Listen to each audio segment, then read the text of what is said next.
한국의 대표적인 부자이셨던 현대 정주영 씨와 삼성 이건희 씨도 죽음을 피해갈 수는 없었습니다.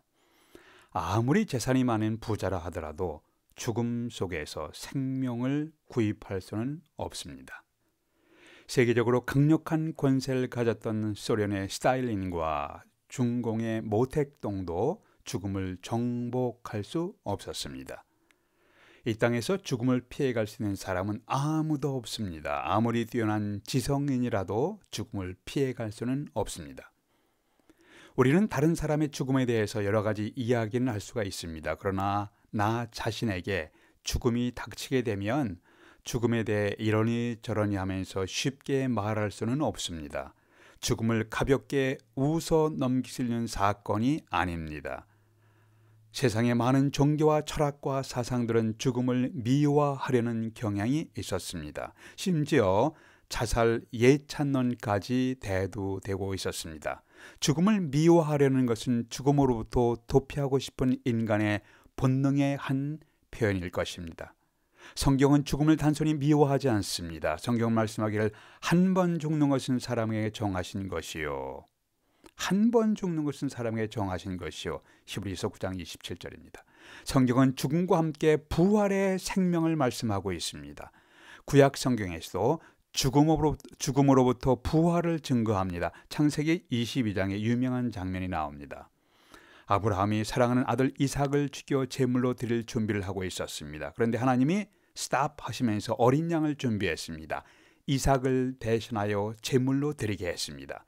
이 장면을 히브리서는 이렇게 묘사합니다.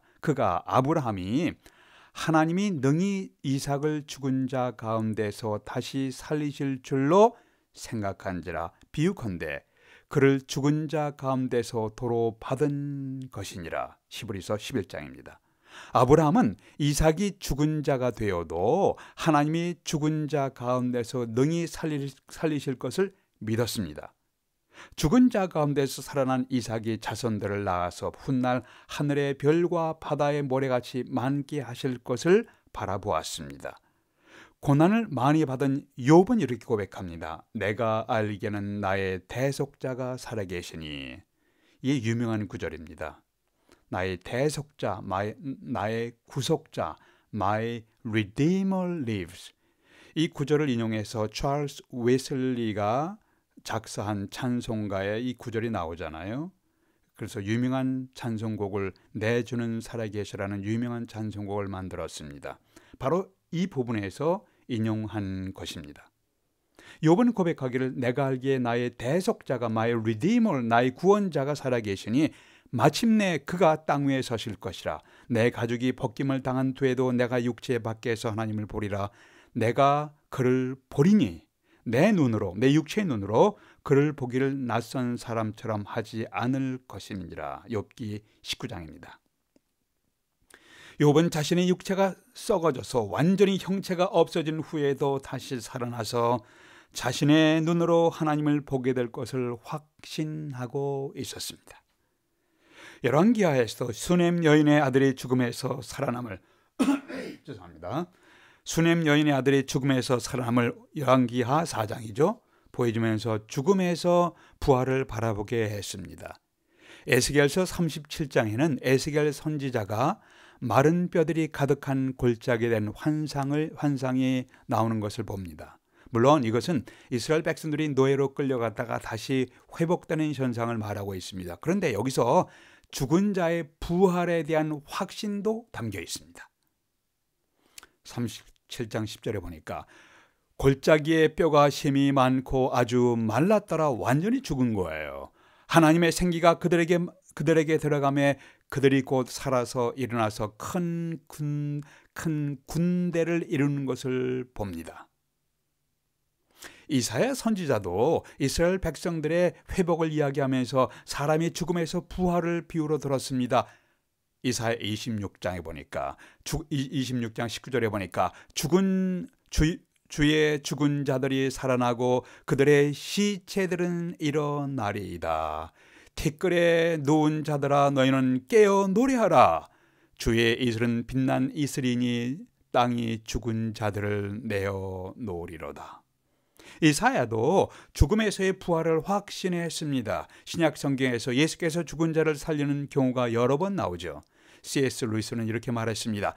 예수님의 최대의 업적은 부활의 메시지를 선포하시고 그 메시지대로 부활하신 것이라고 설명했습니다. 요한복음 11장에 나오는 나사로의 죽음과 부활을 통해서 우리에게 부활이 주는 메시지를 두 가지를 나누고자 합니다. 첫 번째, 죽은 자의 부활은 우리의 부활을 예표합니다. 보여주는 것에 미래에 나타날 사건을 보여주고 있습니다. 25절 26절에서 예수께서 가라사대 나는 부활이요 생명이니 나를 믿는 자는 죽어도 살겠고 무릇 살아서 나를 믿는 자는 영원히 죽지 아니하리니. 오늘 말씀의 배경에는 오라버니의 죽음 앞에서 절망하는 마르다와 마리아의 모습이 나옵니다. 마르다와 마리아는 오라버니가 죽기 전에 예수께서 오셔서 죽을 병에 걸린 오라버니를 살려내시리라고 기대했습니다. 예수님이 가시는 곳마다 기적이 일어났다는 소문을 잘 알고 있었습니다. 주님은 치료가 불가능하다고 알려진 문둥병자를 치료해 주셨습니다. 주님은 날 때부터 소경된 사람을 치료해 주셨습니다. 주님은 떡 5개와 물고기 2마리를 가지고 하늘을 향하여 축복하신 후에 5,000명에게 넉넉하게 양식을 공급하셨습니다. 회당장이라는 사회 지도자 야이로의 딸이 죽음에서 살아나게 하신 기적을 베푸신 소문을 이미 들었습니다. 주님이 손대시는 곳마다 가시는 곳마다 놀라운 기적이 발생했습니다. 마르다와 마리아는 이러하신 예수님과 개인적 친분을 갖고 있는 두터운 사이였습니다. 그래서 이 절망적인 상황에서도 주님의 도움을 기대하고 있었습니다.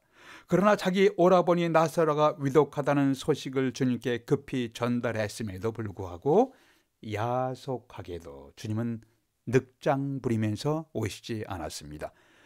요한복음 11장 6절에 보니까 나사로가 병들었다함을 들으시고 그 계시던 곳에 이틀을 더 유하시고, 나사로가 위독하다는 소식을 들으시고 맨발로 뛰어오실 줄 알았는데 오히려 늑장 부리시면서 무려 이틀이나 지체하셨어요. 마르다와 마리아는 매우 섭섭했을 것입니다. 그러나 참고 기다릴 수밖에 없는 상황이었습니다. 죄송합니다. 드디어 예수님께서 나타나셨습니다. 그리고 나사로는 이미 죽어 있었습니다. 17절에서 예수께서 와서 보시니 나사로가 무덤에 있은지 이미 나흘이 지났습니다. 나사로는 죽었습니다. 장사 지냈습니다. 땅에 묻혔습니다. 시체가 되어 썩은 냄새가 풍기기 시작할 때였습니다. 나흘이 되었습니다. 이것은 완전한 절망의 현장입니다. 이제는 더 이상 손을 쓸 수 없는 절망의 순간에 나타나신 예수님이 실로 엄청난 소망의 말씀을 선포하십니다. 나는 부활이요 생명이니 나를 믿는 자는 죽어도 살겠고 무릇 살아서 나를 믿는 자는 영원히 죽지 아니하리니. 주님은 나사로야 나오라 라고 외치시니 나사로가 살아서 무덤에서 나왔습니다. 나사로의 부활은 우리도 죽음에서 부활을 할 것을 예표하고 있습니다. 미래에 나타날 사건을 미리 보여주고 있는 것이에요. 죽음으로부터 생명의 부활로 승리하는 것은 불로초를 먹고 단순히 생명을 연장시키는 것이 아니에요. 생명 연장이 아닙니다. 그것은 예수 그리스도를 믿음으로 하나님과 연합된 자가 되고 하나님의 생명을 받는 것이에요. 이 땅에서 복음을 듣고 예수 그리스도를 주님으로 믿는 자는 그 속에 하나님의 생명을 받습니다. 하나님과 연합된 자가 되는 것이에요. 죄송합니다. 헨리 스쿠기라는 사람은 이렇게 표현했습니다. 사람의 영혼 속에 있는 하나님의 생명이다. The life of God and the soul of man.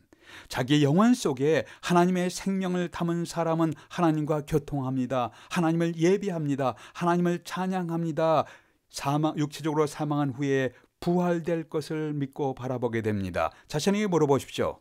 내 영혼 속에는 하나님의 생명이 들어있고 예수 그리스도를 믿음으로 하나님의 생명이 들어있고 하나님과 교통하다가 육체의 죽음 이후에 부활할 수 있을 것인가? 두 번째, 예수님의 육체적 죽음과 부활은 우리의 육체적 죽음과 부활을 예표합니다.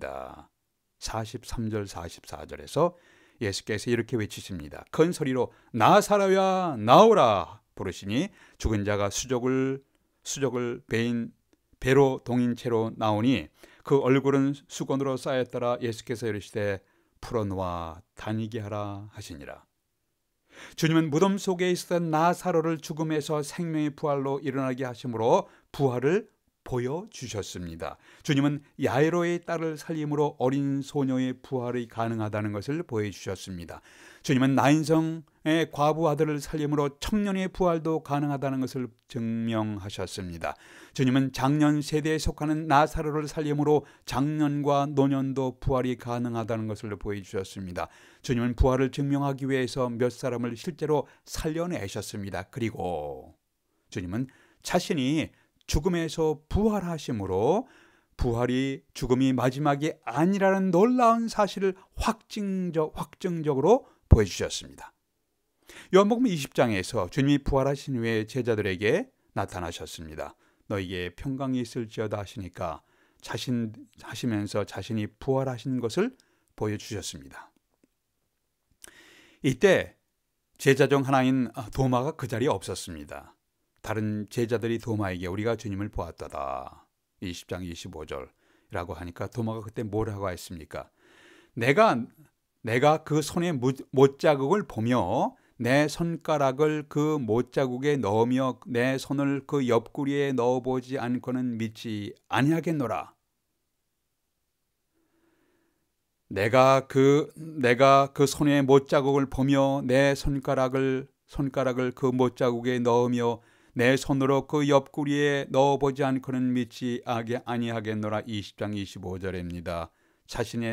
자신의 눈으로 직접 보면서 손으로 상처를 만져보기 전에는 믿지 못하겠다는 말입니다. 현대인의 주장과 현대인들의 주장과 얼마나 유사합니까? 정확하게 8일 만에 제자들이 다시 모였습니다. 이때 예수님이 제자들에게 나타나셨습니다. 도마에게 다가가서 이르시되 내 손가락을 이리 내밀어 내 손을 보고 눈으로 보고 내 손을 내밀어 내 옆구리에 넣어 보라. 그리고 믿음 없는 자가 되지 말고 믿는 자가 되라. 20장 27절입니다. 이 부분에서 중요한 것은 주님의 육체적인 부활입니다. 단순히 영의 부활이 아니에요. 단순히 환상이 아닙니다. 영의 부활이라고 주장하며 사람들을 미혹하는 이단의 주장에 미혹되지 현혹되지 마십시오. 제자들과 도마는 예수님의 영의 부활의 허상을 본 것이 아니라 실제 육체의 부활을 보았습니다. 물론 부활하신 예수님의 육체는 썩지 아니하는 변화된 육체였습니다. 예수님이 십자가에 돌아가시기 전의 육체와 죽음에서 부활하신 후의 육체는 차이점도 있고 연속성도 있습니다. 이게 대단히 중요한 말씀입니다. 다시 하겠습니다. 예수님이 십자가에 돌아가시기 전의 육체와 죽음에서 부활하신 후의 육체는 차이점이 많습니다. 또한 연속성도 있습니다. 사도 바울이 고린도전서 15장에서 묘사한 대로 썩을 것이 반드시 썩지 아니할 육체로 변화될 것입니다. 그러나 그 육체적인 형체는 알아볼 수 있는 형태입니다. 도마와 제자들이 부활하신 주님을 보았을 때 손에 있는 못자국과 옆구리에 창에 찔린 자극을 알아보았습니다. 그리고 나의 주님, 나의 하나님이라고 하면서 신앙을 고백하며 예배했습니다. 부활하신 주님은 베드로와 마리아 같이 개인적으로 어떤 개인에게 자신을 보이시기도 했지만 500명에게 일시에 보이시기도 했습니다. 고린도전서 15장이죠. 500명에게 일시에 동일한 환상을 보이는 것은 불가능한 거예요. 500명에게 일시에 정확하게 주님의 육체적인 부활을 내어 보이셨습니다. 이들은 단순히 부활하신 주님의 영을 본 것이 아니라 단순히 허상을 본 것이 아니라 못과 창 자국이 있는 육체를 보았습니다. 이것은 육체의 눈으로 직접 목격한 역사적인 사실입니다. Historical fact입니다. 사도행전에서 부활하신 주님은 40일 동안 제자들과 함께 지내시며 하나님의 나라의 일을 말씀하셨습니다. 사도행전 1장 4절입니다. 제자들은 여러 가지 방해와 이런 40일간의 경험을 통해서 제자들은 여러 가지 방해와 핍박과 위협 속에서도 이렇게 고백합니다. 우리는 예수님에 대해서 보고 들은 것을 말하지 아니할 수 없다. 제자들은 예수 그리스도를 위해 심각한 핍박을 받는 것을 기뻐하며 담대하게 그리스도의 복음을 전거했습니다. 자신들의 눈으로 예수님의 죽음과 부활을 목격한 자들이었기 때문에 기꺼이 죽음을 두려워하지 않았습니다. 이들은 허상이나 가짜나 사람들이 지어낸 허상의 인물, 만들어낸 인물을 위해서 자기 목숨을 기꺼이 버린 것이 아니라 실제 자신들의 눈으로 목격한 부활하신 예수님을 보았습니다. 그 메시아께서 모욕과 고난과 고통스러움을 당하신 메시아를 보았고, 그 메시아께서 부활하신 것을 실제 육체의 눈으로 보았습니다. 이들은 메시아의 몸에 있었던 손의 못자국과 메시아의 몸에 있었던 옆구리의 창자국을 실제 보았습니다. 이것은 실제로 수많은 사람들이 목격한 역사적인 사실이었습니다. 21세기에도 부활하신 주님을 믿는 사람들은 오늘의 슬픔과 좌절을 딛고 일어나서 내일을 향하여, 힘들지만 내일을 향하여 걸어갈 수가 있게 됩니다. 사도 바울은 예수님을 따르는 자들을 핍박하는 자들이었습니다. 예수님과 주님의 제자들을 반대하는 사람이었습니다. 그는 다마스커스를 향해 가는 중에 비전 중에 부활하신 주님을 만납니다. 그 후에 바울의 모든 것이 변화됩니다. 자신이 핍박했던 그리스도와 그리스도의 제자들을 증거하고 보호하고 사랑하는 자로 변화되었습니다. 그리고 고린도전서 15장 이렇게 말합니다. 이 썩을 몸이 반드시 썩지 아니함을 입고 이 죽을 몸이 죽지 아니함을 입으리로다. 자신의 부활을 확신했습니다. 예수님은 사람이 죽어야 한다는 사실을 잘 알고 계셨습니다. 그러나 주님은 시체로 썩어가는 나사로를 살리심으로 부활이 가능하다는 사실을 믿게 해주셨습니다. 주님은 자신이 죽음에서 부활하심으로 부활의 생명을 보여주셨습니다. 인류 역사상 죽음에 대한 처방을 선언하시고 죽음에서 부활하신 유일하신 분은 예수 그리스도뿐입니다. 예수님은 온 인류에게 죽음과 저주를 가져온 죄에 대한 해결자이고 죽음에 대한 대답이십니다. 여러분이 부활의 복된 소식을 확신하며 부활의 복된 소식을 전달하는 축복의 통로가 되시기를 기원합니다. 기도하시겠습니다. 아버지 하나님, 현 세상에 살아가면서 저희들은 낙심할 것들도 많고 상처로 가득 찬 세상 속에서 때로는 비틀거리면서 살아가고 있습니다. 각종 문제가 있지만 해결이 없는 어두운 세상인 것처럼 보이기도 합니다. 이런 세상에 생명의 부활이란 복된 소식을 전파하고 확신하며 전파하는 통로가 되도록 저희들을 사용해 주시옵소서. 살아있는 소망 되신 예수 그리스도를 바라보며 새 힘을 얻게 될 수 있도록 하나님 도와주시옵소서. 부활하신 우리 주 예수 그리스도의 이름으로 기도하옵나이다. 아멘.